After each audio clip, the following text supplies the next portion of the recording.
let's welcome in Mr. P.S. Patel, who's the chairman and MD of PSP Projects, who joins us now. Welcome to the show, Mr. Patel. Back-to-back order wins for you. This total order wins for so far, sum up to roughly 1,400 odd crores. So my first question to you is that considering all of these order wins, what are the kind of execution timelines that you're eyeing for these projects? Basically, these two orders are, one is 389 and the second is 165 crore. Both the orders extends up to 24 months, 18 to 24 months. One is in Ahmedabad and one is in Bangalore. Mr. Patel, I want to get a sense of what are the kind of order inflows that we should be looking out for this financial year 2025, apart from these two orders that are already in place.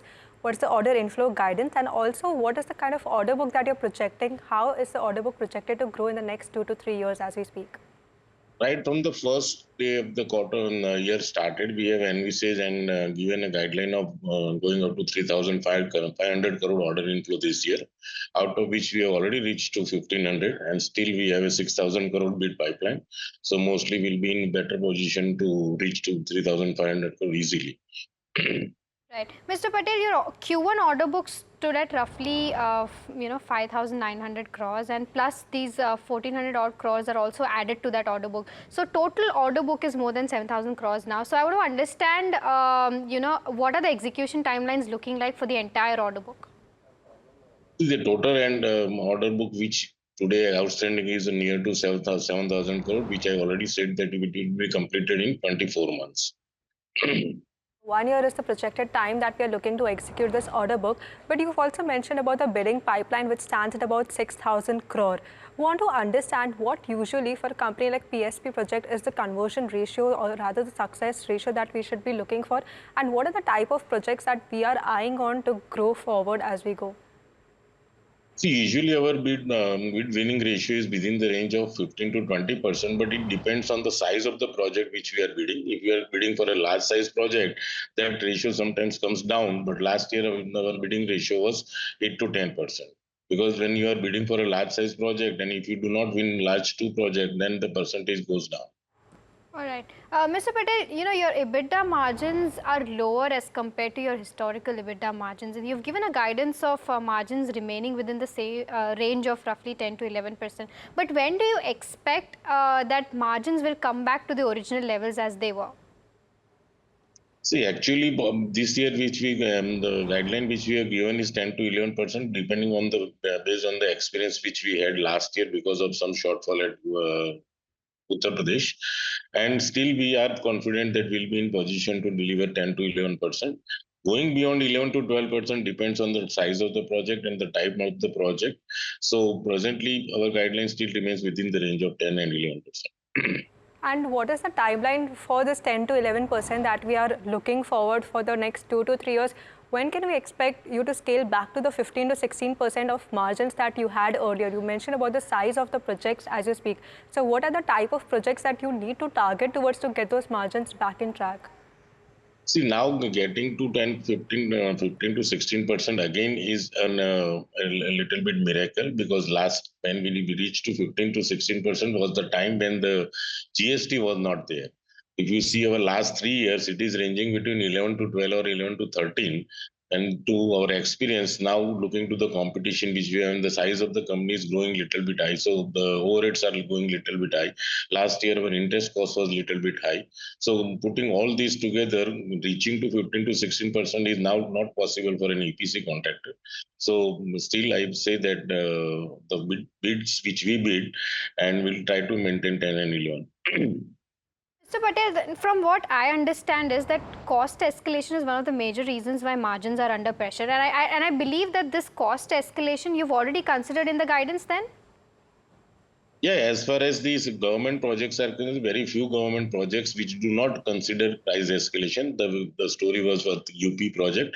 In general, most of the government project carries an price escalation, which is through RBI index, and we always win the bid pipeline. Bid of our projects are of 50% of our of corporate and 50% from government. And in corporate, it is always a pass-through. So there we don't have to think about too much on the cost of major materials rate going high. Only we have to consider the escalation part for the labor for 2 years or 2.5 years for the execution time for that project.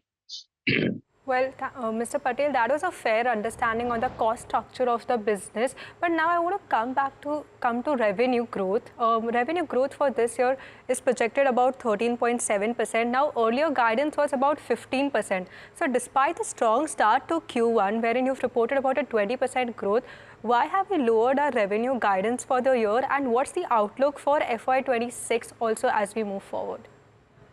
See, we have not reduced to 13%. It is generally a same. And see, there are two things to understand. First and the second quarter is the major quarter which impacts the total revenue. So in first quarter, it is usually the timeline when there are festive season and in the marriage season, the labor's availability is little bit less.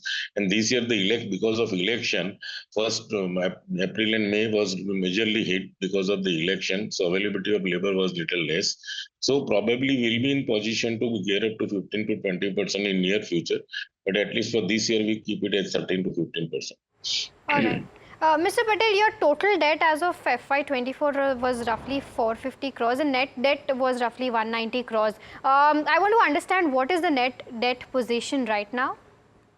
Yeah, after doing this QIP in April, we have raised about 240 crore and we have also received money from Surat Diamond Boost. So putting all these together, we have reduced our debt to more than 250 crore. All right. So then what is the plan going forward with respect to debt reduction? If you've come down to 250 crores, going forward, will there be more debt reduction? Is that on cards? And if yes, by when do you expect to become net debt free? Today, becoming a net debt free on this year, it is a little bit difficult, but of course, we will be in position to reduce further 50 crores of debt from the year because there are few creditors payment yet to come, at least 60 to 70 crores from UP and 100 more crore to come from Surat Diamond Boost. This will help us to put our debt to a little bit down level. Okay, so 50 crore of reduction that we should be looking out forward for the company in terms of debt reduction. Now, coming to the other piece is the capex. I want to understand what are your capex plans for the next 3 years. Also, on to this, you're expecting a ramp up in your precast business. Can you expand more on exactly what this is and how do you expand? Are you expecting to expand your capex as you move forward? Specifically, there is no such plan of making a special case in case of capex because it will be project specific as and when required for the project. In general, what we have always been in the ratio of 3 to 4% of the revenue. I think the guideline will still remain within that range. And as far as precast is concerned, yes, precast business we started off in 2021 onwards. And these last 2 years are the breathing period wherein now people have understood this technology. And in Nestle project, we did the project little bit faster to 6 months ahead of the scheduled timeline just because of precast. The new order which we have got from Coca-Cola also, where we have to do a precast building of 50 crore. And furthermore, orders are coming from the industrial side and these warehousing facilities. Last year, we were able to make about 12 lakh square feet of warehousing in precast only. So probably precast revenue will go up and up every year. Now the technology is being accepted universally, and we hope for the best in next few years to come. So, Mr. Patel, then I want to understand that in terms of revenue breakup, how much of a revenue are you expecting from precast from a long-term perspective, and then will that improve margins? Are margins better in the precast business? Yeah, it can be better in future because these 2 years were in that period wherein we were making the position to make people learn about the technology, and we were not trying to make out more EBITDA at that level. We were keeping at the same guideline of what the general business of the company is doing. But as and when you are able to save timelines on the project period, people are going to pay you more. So probably we in position to earn more in terms of precast in future. And yes, this year we'll net approval 180 crore, and this next year we'll expect 250 or so crore to come from precast. Precast is going to help the company in terms of labor deficiency, which is being faced by most of the construction company as of now. So for us, this will be a win-win situation wherein we'll be able to get projects which are being more affected on availability of labor or remote locations where the availability of small contractors are not there, or projects which requires a very stringent timeline. Such types of projects are always now going to get converted to precast, and day by day precast plants are also being installed more and more throughout the country. The company from where we bought this precast plant, Alimatic, they are also selling. They have already told me that they are having huge inquiry in terms of precast, because this since last 2 years we have faced a big problem in terms of consistency of labor availability throughout the year. Okay, Mr. Patel, just one last question, before I let you go. What are the kind of expansion plans in terms of, geography? Are you planning to do more geographical expansion other than Gujarat projects? See, it's not about going more or less. It is more about the opportunity as and when we get. So lastly, when we get an opportunity to work in UP, we have worked for 8 to 9 projects in UP. We have also worked for a few projects in Bangalore. We have worked for a few projects in Rajasthan. Presently also the last order which we have got is in Bangalore. So it more, and one more large bid we have already bid for a commercial project in Delhi. So it is more about the opportunity rather than going thinking that how much we should expand out of Gujarat. All right, well, Mr. Patel, thank you so much for giving us those insights on PSP Project, a very interesting company to watch out for definitely. And thank you so much for taking our time and speaking with us at NDTV Profit. Thank you. Thank you.